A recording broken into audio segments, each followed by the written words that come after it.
The Andes. Stretching over 4,000 miles, this is the longest mountain range in the world. Over 100 summits eclipse the western edge of Argentina, with their highest peak reaching almost 23,000 feet. These are mountains of extremes, creating winds of over 70 miles per hour and casting a rain shadow hundreds of miles wide. Every creature and plant in their wake has had to adapt or endure to survive. Nature here has become highly specialized. No animal is out of reach of the Andes.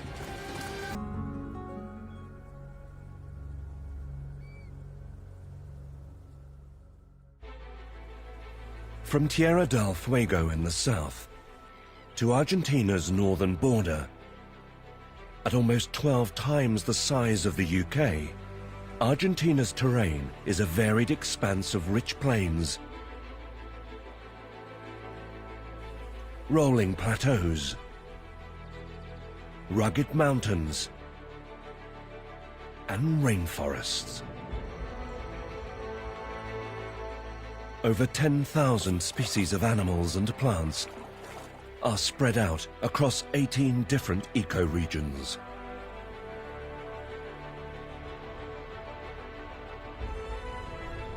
Alongside neighboring Chile, Argentina is the most southern country in the Americas and encompasses around 80% of the region known as Patagonia.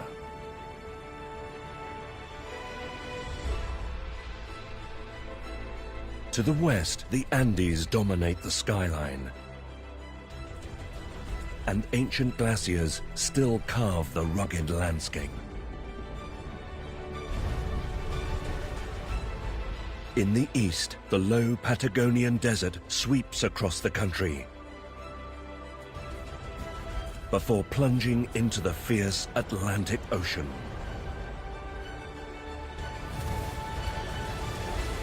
The peaks of over 45 mountains tower over Argentina at icy heights over and above 20,000 feet. In these extreme mountains, survival is all about skill and strength.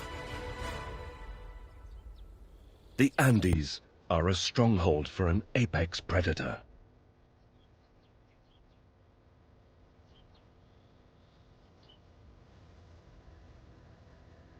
Pumas.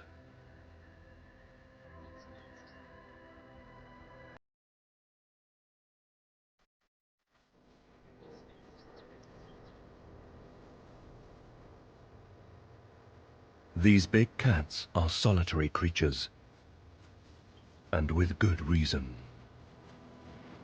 This female needs at least 30 square miles of hunting territory to find enough food to survive.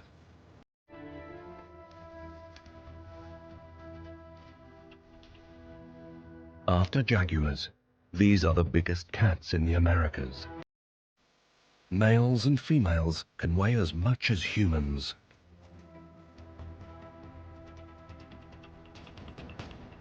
Here, these cats have no natural predators. Conditions on the mountains are one of their biggest killers.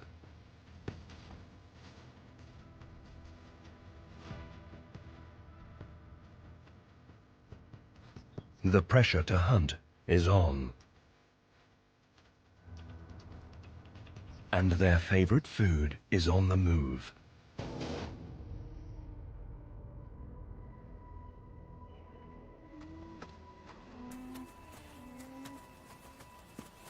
These strange-looking animals are guanacos, ancient ancestors of llamas.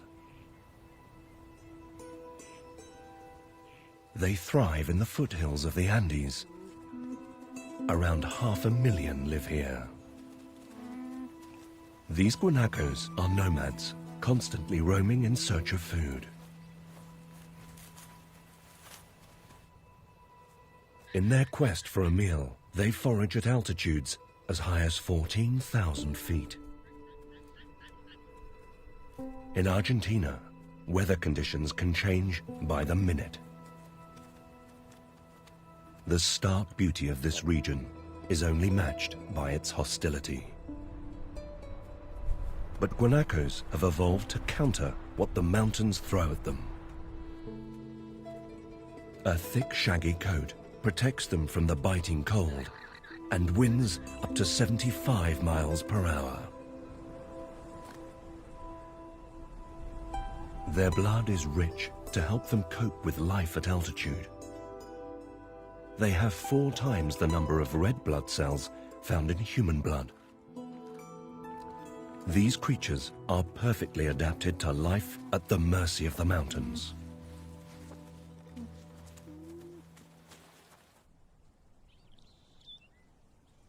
It's November, the most prosperous month in the guanaco's calendar. Breeding season.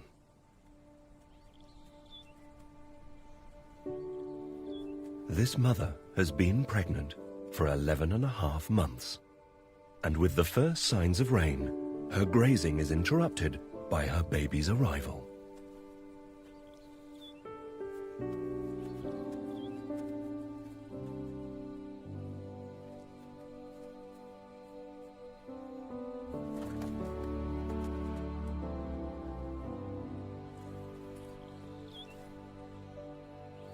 Baby guanacos are called chalengos.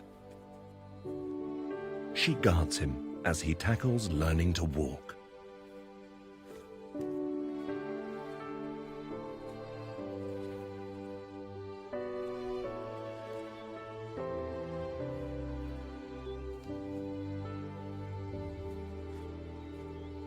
His first steps are clumsy.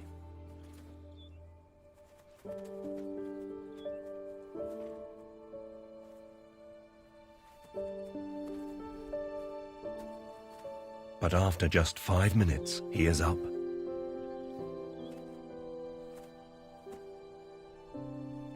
He has no choice. Chalengos are vulnerable in these hills. Only 30% make it to adulthood.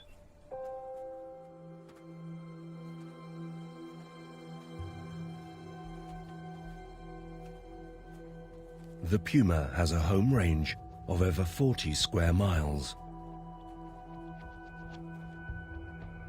The guanacos have wandered into her patch. They are the most protein-rich prey available. She won't turn down an opportunity to hunt.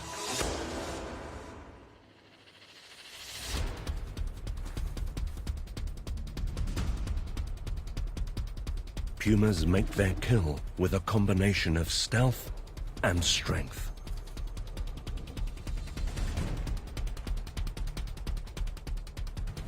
She is an expert ambush hunter and possesses one of the strongest bites in the animal kingdom.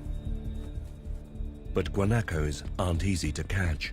They outstrip her on stamina, able to maintain speeds of almost 40 miles per hour. A chance of success relies on the element of surprise.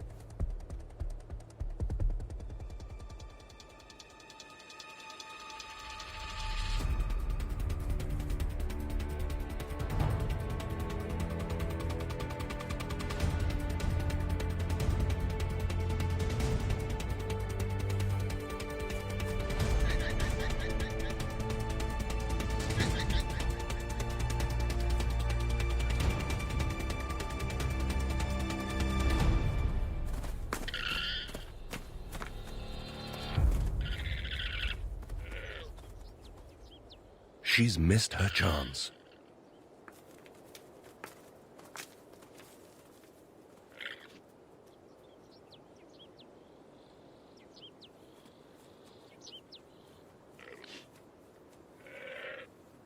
But all is not lost. With night approaching, she'll try again in the cover of darkness, in freezing temperatures, traveling as far as 20 miles overnight to catch her prey off guard.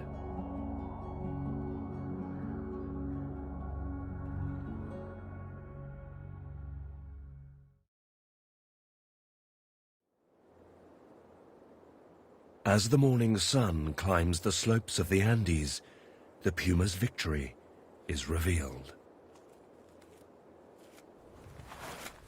Using her incredible eyesight, she has made a kill during the night, and the dawn finds her still feasting.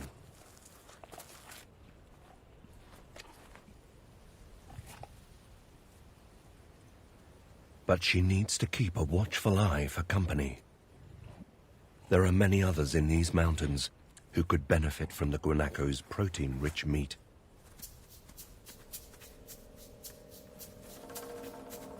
Patagonian pumas have to make 50% more kills than their North American relatives to eat the same amount. These cats have serious competition. The mountains conceal countless carnivores who want their share.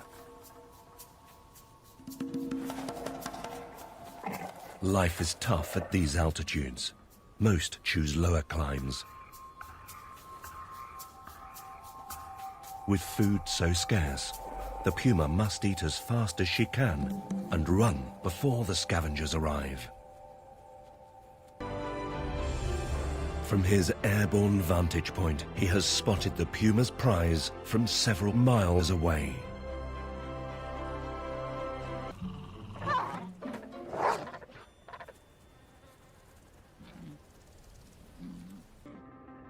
The harsh reality of life in the mountains does little to detract from their desolate beauty. This is a landscape 30 million years in the making.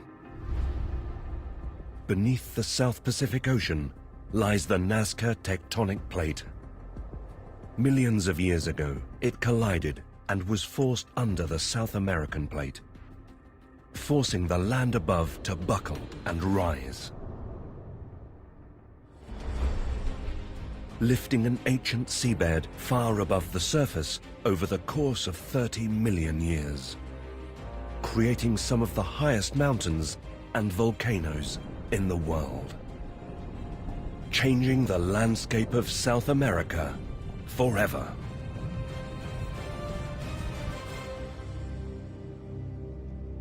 Volcanic ash carried on the wind cloaked and petrified the forests that once covered this land, leaving behind incredible stone monuments to the landscape of the past. A reminder that Argentina was once covered in rich green forests.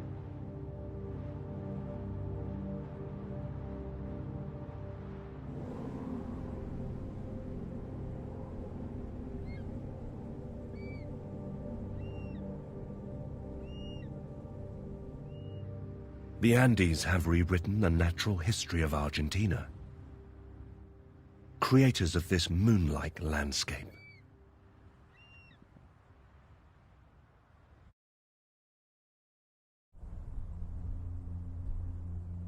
In the high plateaus of the Andean Mountains, at an altitude of around 11,000 feet, strange geometric shapes crisscross a wide white landscape.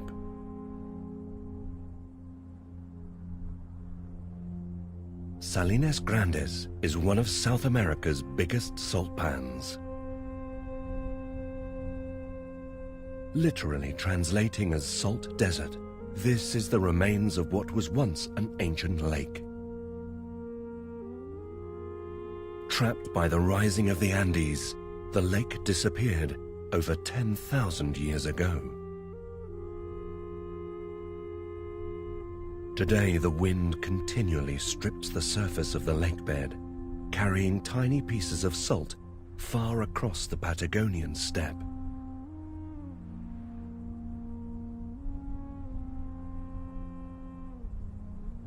But not all salt pans are such vacant wastelands. Laguna Brava, or Brave Lake, lies just west of Salinas Grandes at over 13,000 feet.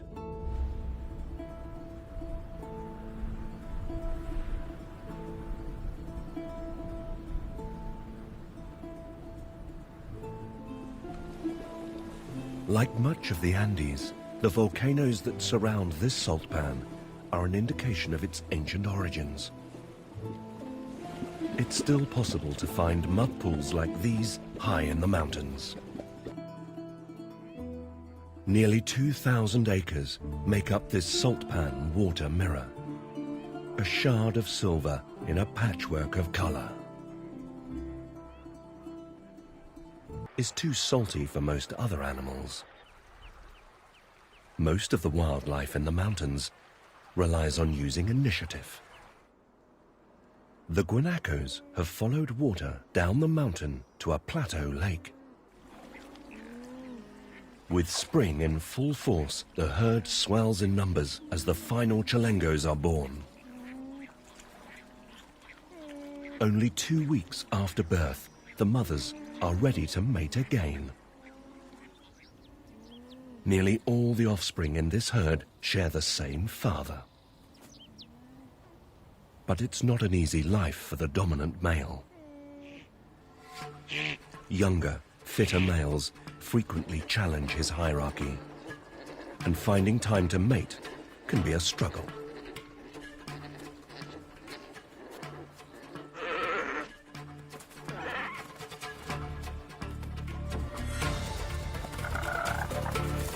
Injure.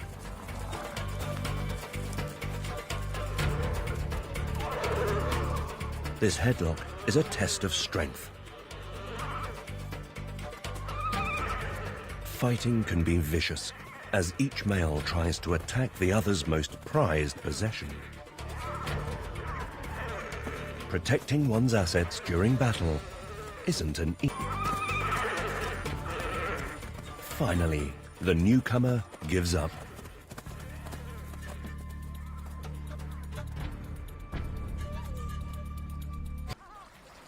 Order has been restored. For now.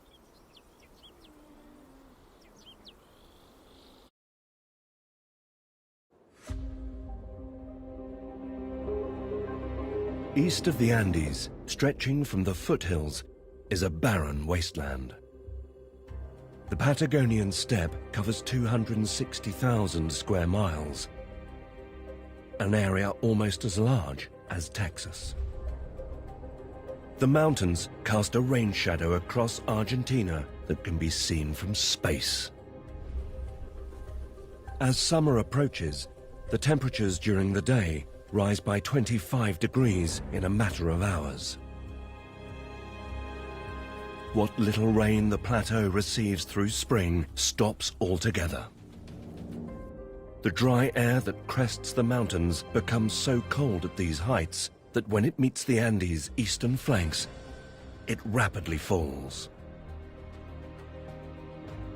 As it follows the slopes down, the air picks up speed due to compression changes, creating winds over 70 miles per hour, which hurtle down the Andes slopes and spread out across Argentina's desert, the 7th largest in the world.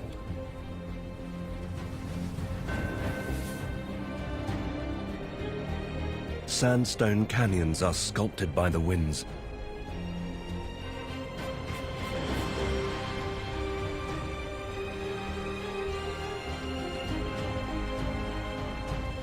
And animals and plants must do all they can to protect themselves from the extreme elements.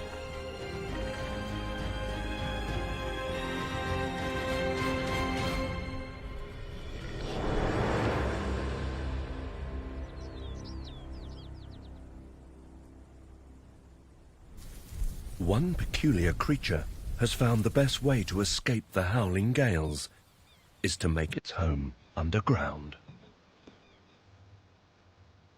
These strange rabbit-like animals are members of the rodent family. Patagonian Mara are closely related to guinea pigs. With short front legs and 4 sharp claws, they are well adapted to digging. It's the females who have dug this burrow in the soft sandstone. Here, babies from different families, protected from the elements as well as predators. Unusually for rodents, the Mara are active during the day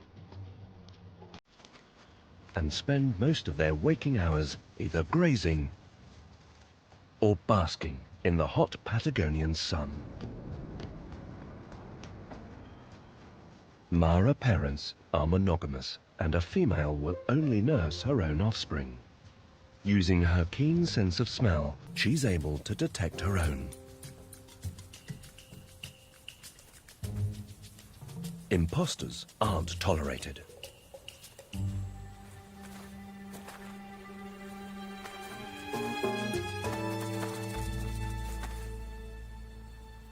With so many predators around, it's important to have a lookout.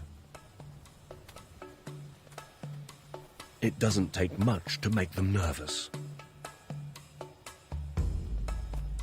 With a single alarm call from a neighbor,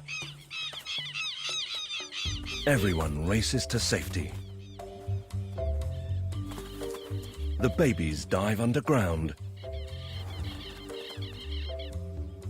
and the adults scatter in a very peculiar way.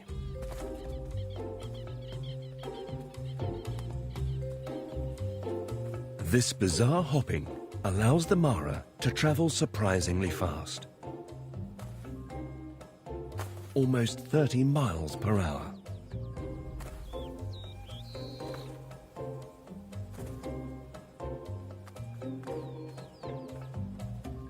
Thankfully, it's a false alarm.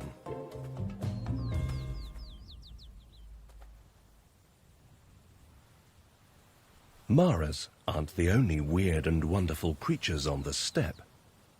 In this treeless landscape, even owls have learned to live on the ground.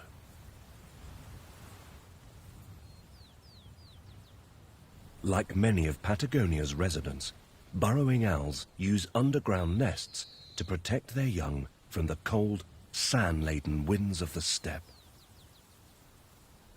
But unlike the Mara, these owls don't always excavate their own. Instead, they'll use a burrow owned by someone else.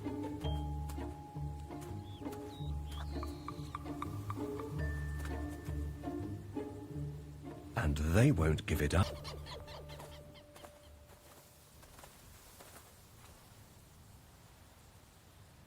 Once they have procured the burrow, the female lays 7 eggs, which she will incubate for a month. In summer, the chicks will make their first foray outside the nest. But until then, the winds of the steppe are only just bearable.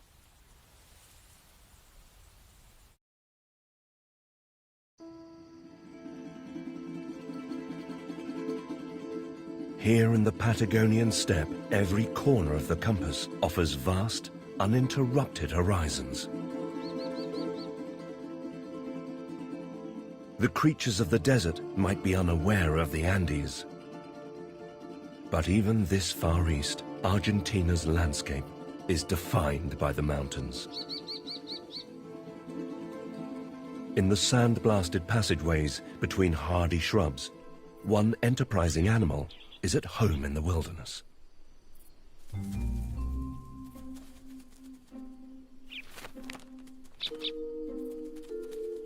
Everything about the large, hairy armadillo is perfectly adapted for desert life.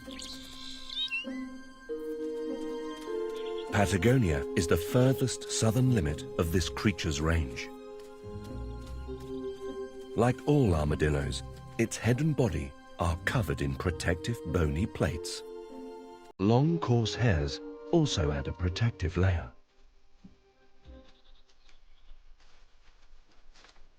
This species is an accomplished digger. Its powerful claws make light work of burrowing, and special membranes in its nose allow it to extract oxygen from the soil without inhaling any.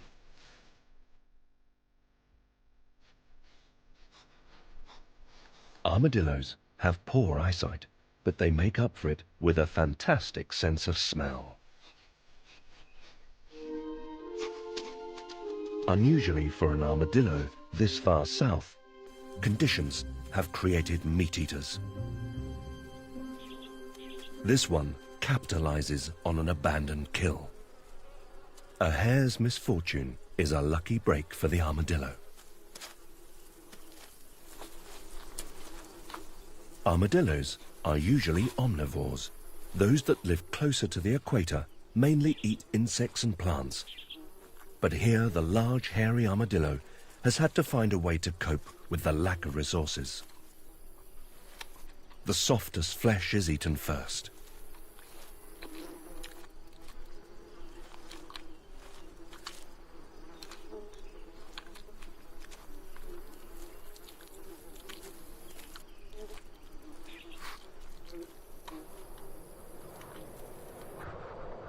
As the temperatures climb in the midday sun, the armadillo needs to retreat underground, where his meal can be saved for later.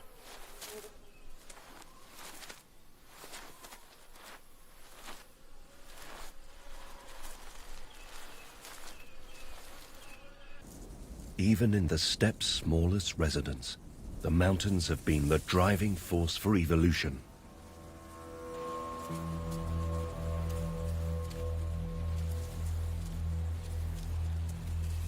Even though it has fully formed wings, this darkling beetle cannot fly.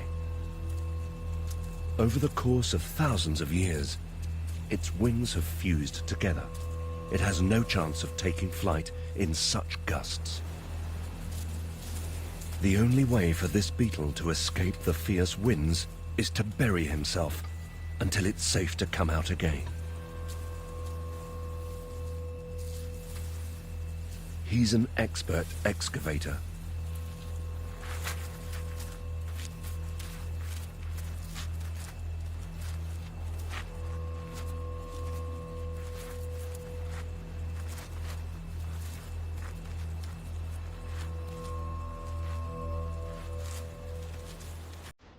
It's not just the animals here that have had to adapt to the desert. Plants have also evolved to cope in the harsh conditions. This agave plant is a succulent, specially adapted to storing water.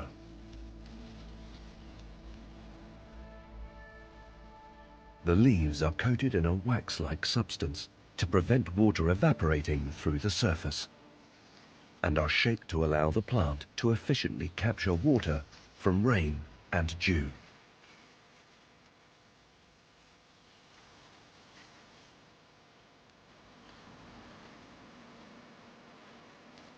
The needles on this plant defend it from animals attempting to get at its water supply. They are so tough that ancient civilizations used them as sewing needles.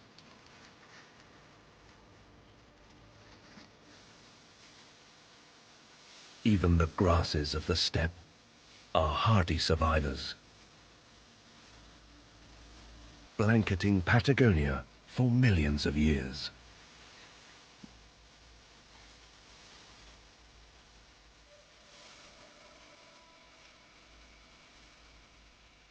Every living creature and plant in Patagonia's desert is locked in a battle with thirst.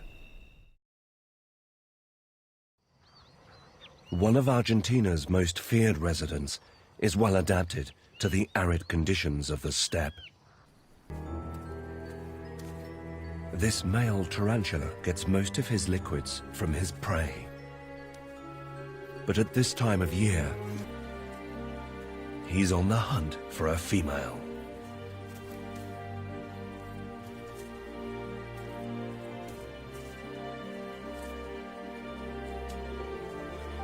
He'll travel for weeks on end in his quest for a female.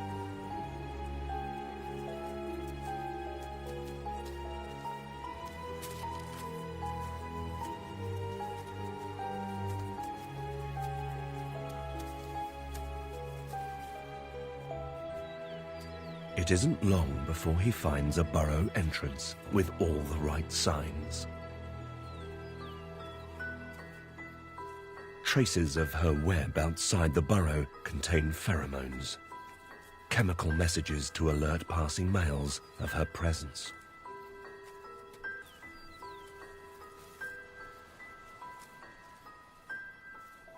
He taps the ground to send a coded message to the female tarantula inside. He's checking if she's open to visitors. If he gets this wrong, or the message is lost in translation, she might come out only to kill him.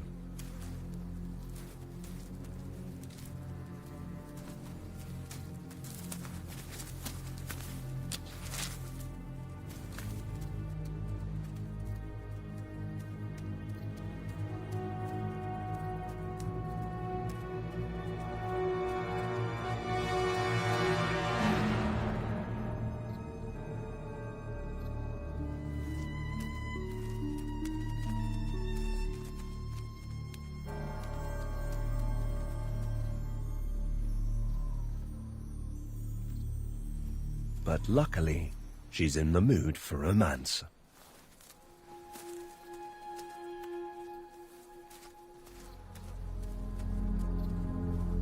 Pedipalps, which carry a small pocket of spider silk sprayed with his sperm.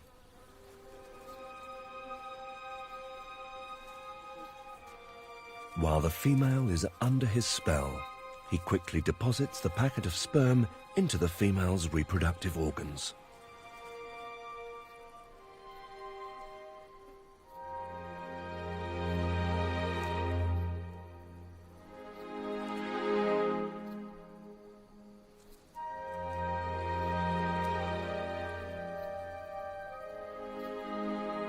To fertilize her eggs.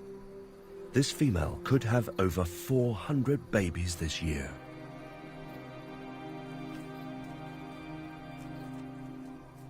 For the male, it's time to hit the road again and find the next burrow.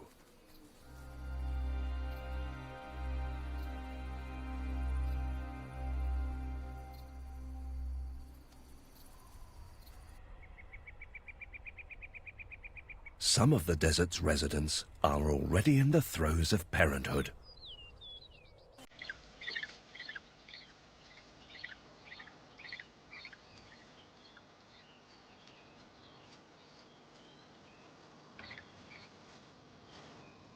But this is no doting mother. In real relationships, it's the father who does most of the work. 2 months ago, after mating and laying her eggs, the female abandoned her unhatched offspring, and their father spent 40 days incubating the eggs. These chicks all hatched within 36 hours and have been on the run ever since.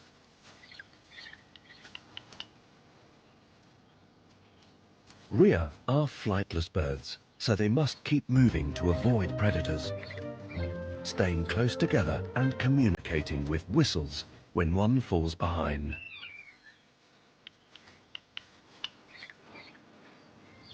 When fully grown, they run at speeds of almost 40 miles per hour.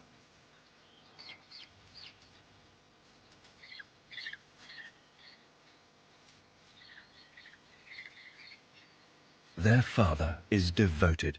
For 6 months he will stay with them, guiding them across the steppe and showing them how to forage for roots, seeds and leaves.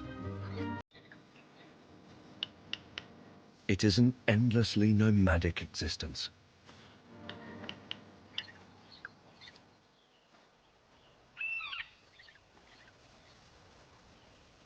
The Patagonian steppe stretches the entire width of Argentina.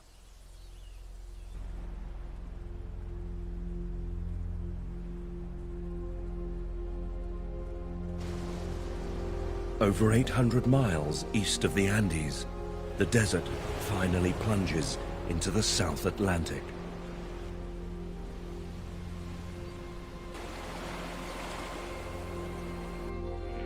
Here, the animals of the steppe coexist with visiting ocean voyagers. Desert intermingles with sandy beaches.